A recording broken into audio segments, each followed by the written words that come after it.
Assalamualaikum warahmatullahi wabarakatuh.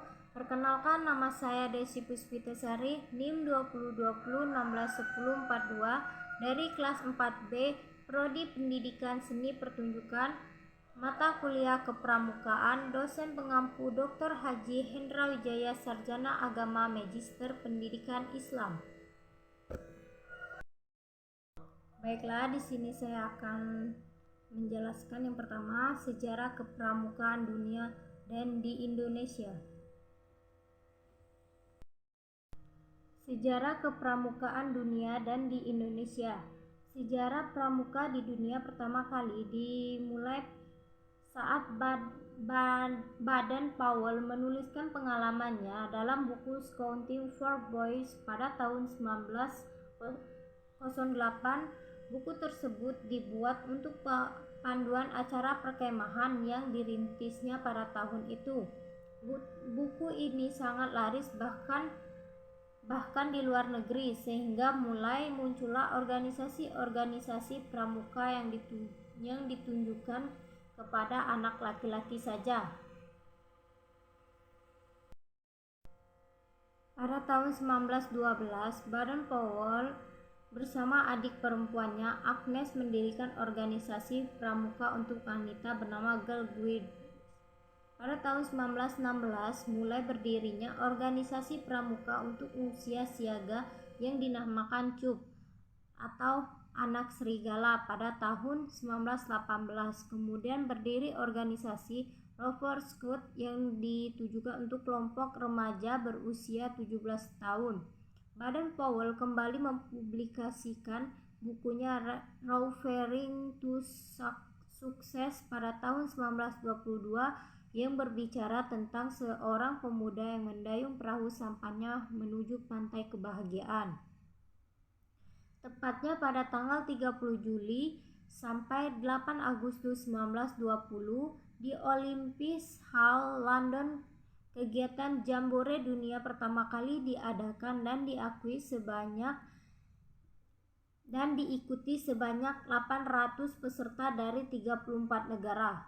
Dalam kegiatan tersebut, pada akhirnya Baden-Powell dinobatkan sebagai Bapak Pandu Sedunia.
Kemudian pada tahun 1936 berubah nama menjadi Badan Pusat Persaudaraan Kepanduan Indonesia atau BPPKI. BPPKI melakukan kegiatan Perkemahan Kepanduan Indonesia OMOM. Perkemahan inilah yang menjadi cikal bakal pelaksanaan kegiatan Jambore hingga sekarang. Pada saat penjajahan Jepang, gerakan pramuka masih berjalan dan masih bisa bertahan. Namun di saat Jepang menyerang kepada Belanda, banyak tokoh kepanduan Indonesia yang ditarik masuk ke Ibon dan Peta dan Seinendan. Pada tahun 1961, terdapat 100 organisasi kepanduan di Indonesia yang dibagi menjadi 3 federasi, yaitu Persatuan Kepanduan Putri Indonesia, Ikatan Pandu Indonesia, dan Persatuan Putra-Putri Indonesia. Pada tanggal 14 Agustus 1961, gerakan pramuka diperkenalkan secara resmi kepada seluruh masyarakat, sehingga pada hari itu diperingati sebagai Hari Pramuka setiap tanggal 14 Agustus. Gerakan Kepanduan Dunia. Gerakan Kepanduan adalah sebuah gerakan pembinaan pemuda yang memiliki pengaruh mendunia. Gerakan kepanduan terdiri dari berbagai organisasi kepanduan, baik untuk pria maupun wanita, yang bertujuan untuk melatih fisik, mental, dan spiritual para pesertanya, dan mendorong mereka untuk melakukan kegiatan positif di masyarakat.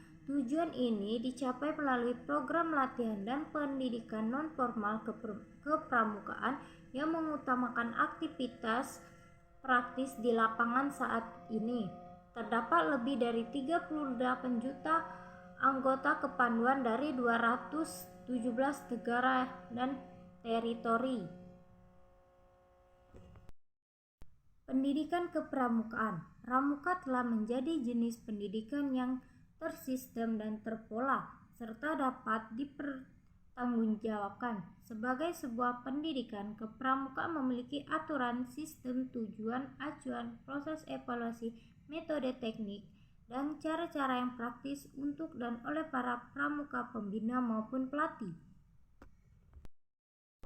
Pendidikan kepramukaan adalah jalan proses pendidikan yang dapat melengkapi pendidikan di lingkungan satuan pendidikan ataupun lingkungan keluarga.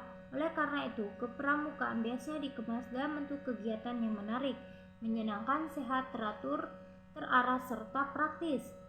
Kegiatan pramuka yang biasa dilakukan di alam terbuka dengan menerapkan prinsip dasar kepramukaan dan metode pendidikan kepramukaan. Kegiatan kepramukaan menerapkan pendidikan kepada para pramuka seperti pendidikan karakter dan pembentukan watak. Kegiatan kepanduan di Indonesia. Gerakan pramuka atau kepanduan di Indonesia telah dimulai sejak tahun 1923 yang ditandai dengan didirikannya oleh Belanda National Vadvinderij Organisatie atau NVO di Bandung. Di Jakarta didirikan oleh Belanda juga Jong Indonesisch Podvinders Organisatie atau JIPO. Pada tahun yang sama, kedua organisasi cikal bakal kepanduan Indonesia ini meleburkan diri menjadi satu yang bernama Indonesisch National Vadvinderij Organisatie atau INVO di Bandung pada tahun 1926. Di luar Jawa, para pelajar Sekolah Agama Sumatera Barat mendirikan kepanduan El Hilal pada tahun 1928. Sekian, terima kasih. Wassalamualaikum warahmatullahi wabarakatuh.